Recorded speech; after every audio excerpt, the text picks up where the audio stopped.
at the movement from the defenders. Anton McKenzie shows, then he drops. And there's Anton McKenzie. Then over here you got Tad Crawford. He shows, and then he drops back out. And then Anton McKenzie does come, and then to the left. Boy, there comes Corey Banks, and he does get home.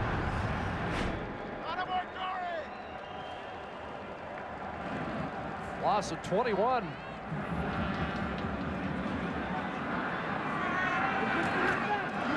Here's Michael Bumpus.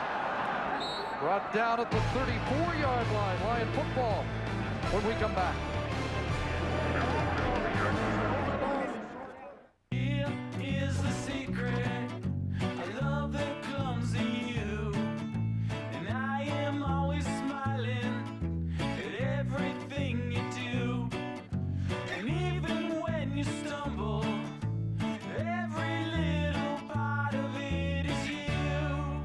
With loads of storage, excellent fuel efficiency, and starting from $24,698, Nissan Rogue is easily the best part of your day. Stanley asked me to play this for you. To Gloria, I leave the house and my never-ending love. To Beth and Tom, I leave the rare coin collection for my nephew Charles, the country club membership. And for John, my favorite concierge, I leave the Monet, the Bentley, and the Italian villa for reasons that will remain between us. Right, John? I'm sorry for your loss. I mean, you know, about Stanley, not the stuff. Every 7 years, in an ordinary town, an extraordinary event takes place. 30 of the world's greatest assassins gather to compete in the world's ultimate sporting event.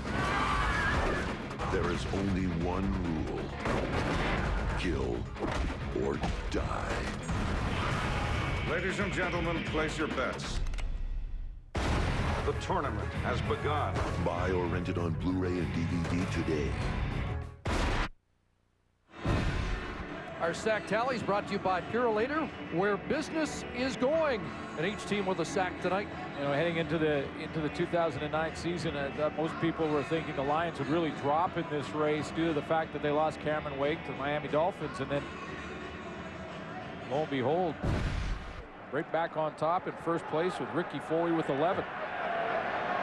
Tight end right. We have a few more sacks before this night's out. The way the two defenses have played, A.J. Harris tries the left side, and there's not much there. Miguel Robide with the stop.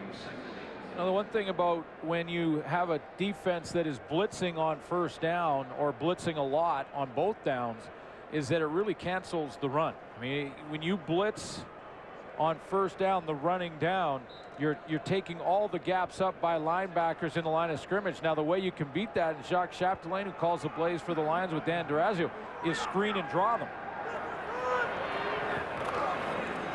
There's Prentice, gets it away quickly, and Simon drops that one with John Eubanks in his back pocket. Again, a forced throw because of the pressure. Good game plan for the Calgary defense to continue to come after it. And more so screens, Chris, than draws. I mean, even in a draw play can be tough when you're blitzing all your linebackers and you're coming from the secondary as well. You can see A.J. Harris is just in there trying to pick up a block, and he's been struggling at that here tonight. Might as well release him out of the backfield, maybe try and screen draw. That's one way to beat it. I believe Harris an upgrade in pass protection over Martel Mallet. There's Dan McCullough unable to bring down Marcus Howell, and a penalty flag for no yards, the 5-yard variety. Halloween night at BC Place Stadium. Entertaining in the crowd and a good football game to boot. Stamps football at their 42-yard line. A pump and wide open is Compton, and Bruce misses it. Defensive coordinator Mike Benavides pretty excited about the play of Tad Crawford to get over there. It was an open Jermaine Copeland on the double move here. There's Copeland right here, and as he comes outside there, watch how he's just going to go down the field and right down the sideline. A pump fake on the screen draws 3 defenders up. There comes Crawford to help out from the center field position, and Mike Benavides was hopping up and down, excited about his safety getting over there. Looked like Dante Marsh bit on the first move, and That's a concern for the coordinator, yes. Burris missed an open opportunity, 2nd and 10. Rolling and running out of time, got away from Aaron Hunt. And now is taken down. Anton McKenzie drops Henry Burris at the 45, short of a first down, just a couple on the scramble by Burris. Yeah, Burris buying some time, moving around, and if Anton McKenzie doesn't trip him up here, he may pick up bigger yards than this, certainly a first down, but Burris has that same sort of Casey Printer's ability to be able to escape. Aaron Hunt looks like he has him there, cuts up underneath. Now, if Anton McKenzie doesn't get him, it's one-on-one with Juwan Armour, and there's a lot of field on either side. So a defensive stalemate here so far in the third quarter. Both teams looking for the deep ball. I think they go back to their regular offenses.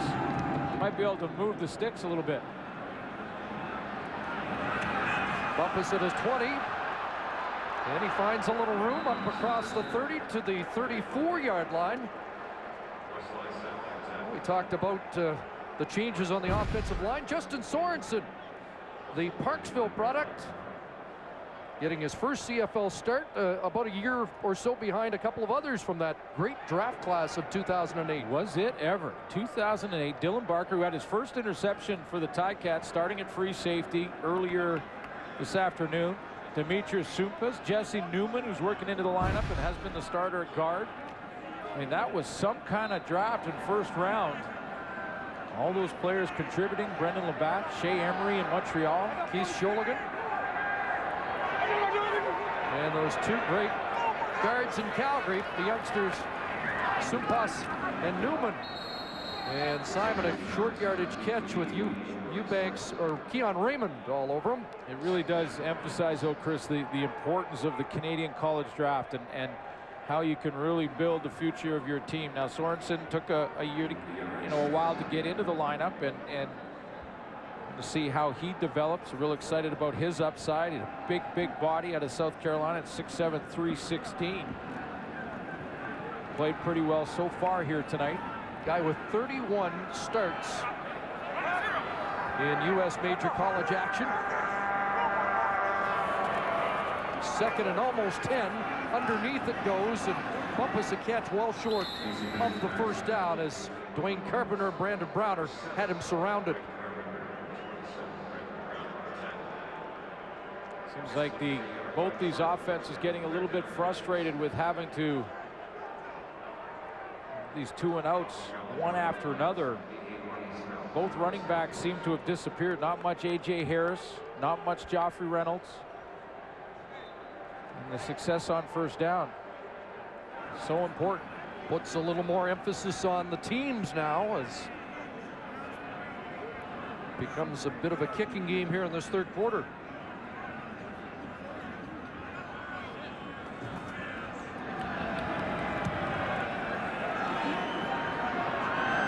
Marcus Howell from his 23 reverses field, puts his head down, and Anton McKenzie was there.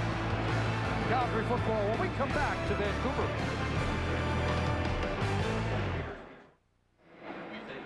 Jason Araki on the special teams, continuing to labor as he tries to cover these kicks and get that record. Courageous effort from number 45, and you could see him noticeably limping there. And then he goes straight to the stationary bike, as Farhan mentioned, try and keep that quadricep loose. Approaching the 10-minute mark of the third quarter, the Stampeders still looking for their initial first down of the second half, and the Lions only have one second half first down. Fake to Reynolds, and that pass incomplete. It's intended for Nick Lewis. You see how, again, the Calgary Stampeders offensively are going to try and go over the middle a little bit and see if they can pull Tad Crawford here, who's right there. They're going to go to Nick Lewis coming across and see if they can get Tad Crawford to start to sneak up in his first start of the 2009 season. Now, he's deep and safe there because that's one way you could go after the safety. Try and layer them. One over the middle, another one a little deeper, and then get one in behind him.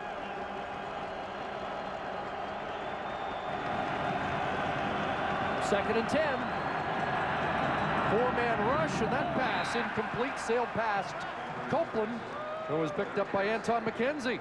Show you what the Calgary Stampeders have tried a little bit tonight and can do more of. There's no line of scrimmage here. We're just showing defensive backs against receivers. There's Tad Crawford in the middle, and this is how you can layer it. Nick Lewis underneath, Copeland over the top. A guy like R.J. Franklin could be the deeper one. Now what they want to try and do is draw Tad Crawford to that short one and throw it behind him. Crawford so far has been smart and stayed back on the deep post so far. But that's what Henry Burris is trying to get the young Tad Crawford to do, is to come up on that shorter one to get the big play in behind him.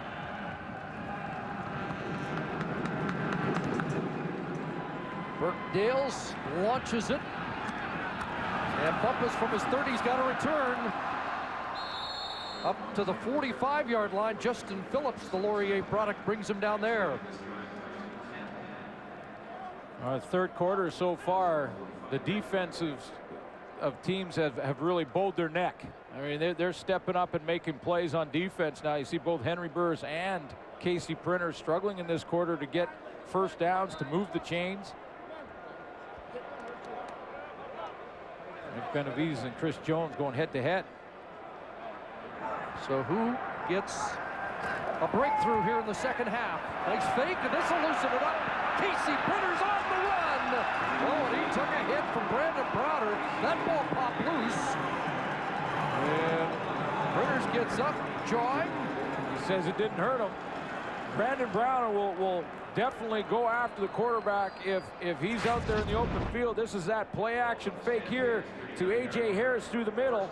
And then the outside, and the guy who got pulled right in was Charleston Hughes in a big way on Harris. Now, Printers takes the hit, and Browder's got to be careful he doesn't get a hit to the head there as he goes after Printers high.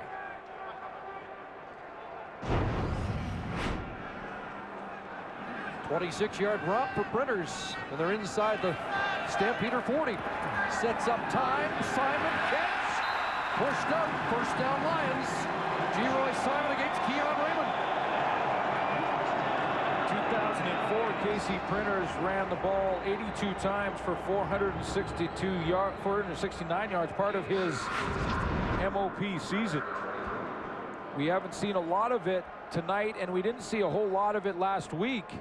Just 6 for 17 yards rushing in Mosaic Stadium because he's been running to throw the ball. But that run has really opened some things up on this drive for him. 75th catch of the year for G-Roy Simon. 6 for 75 on the night. And the Lions offense is moving. And that pass out of the reach of A.J. Harris. Or maybe within the reach and just a whiff by the running back. A bit of a fastball. You know, a receiver catches that, a little tougher for running backs. Even the running backs with good hands take a little off that throw, but Casey Printers put some heat on that one. A.J. Harris, a good receiver who led the Lions in receiving yards a few weeks back in Winnipeg. So 2.5 to go, third quarter. And 2nd and 10 from the Calgary 23. There they come. Yes, again. Got it away quick, but underneath, there's Brandon Browder to make a good tackle on O'Neal Wilson, and just a 4-yard gain. And now McCallum comes on to attempt the first points of the second half. Now let's just count it up and see how many are coming on the blitz. 1, 2, 3, 4, 5. There's another one over here, 6, and I believe Shannon James also came to make it 7-man blitz. Tim Johnson in the middle, Wes Lysek from the safety position. Only 5 up front to block. It's easy to do that math. 12 of 14 for Paul McCallum. And 3 for 3 tonight as he tries to extend the lead, and now it's a 4-point Lion advantage with exactly 2 minutes to go in the third quarter.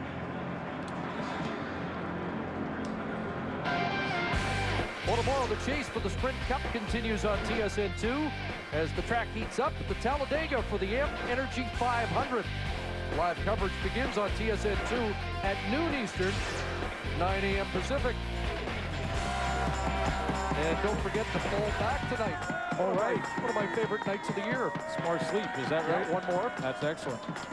Yeah, this is a big game, a big game. And when you take a look at what's on the line, Calgary Stampeders, the remaining games, BC and Saskatchewan are looking to wrap up home field, and that's what the BC Lions really have their sights set on. You know, what's interesting is that game next week, Calgary and Saskatchewan, at Mosaic will decide first, but it might not guarantee second. That's right.